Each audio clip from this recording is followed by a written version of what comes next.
Hello guys, আসসালামু আলাইকুম। দেখেন আজকে ফুচকা খাওয়ার প্রসেসিং চলছে। ভর্তা তো রেডি হয়ে গেলে এখন হচ্ছে মা টক বানাবে। দেখেন টকটা কি লোভনীয় দেখাচ্ছে, আর টকটা কিন্তু অনেক অনেক ঝাল হয়েছে গাইজ। আসলে শীতের সময় ঝাল টক অনেক মজা। যাই হোক, এখন হচ্ছে মা ফুচকাগুলোকে ভেজে নেবে ভালো করে। দেখেন ফুচকা ভাজা শেষ।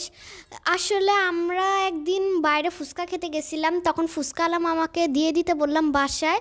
তো বাসায় যে দেখলাম, মানে ফুচকা যখন খুললাম খাওয়ার সময়, তখন দেখি ওর মধ্যে বড় একটা তেলাপোকা। বলেন কার না ঘৃণা লাগে।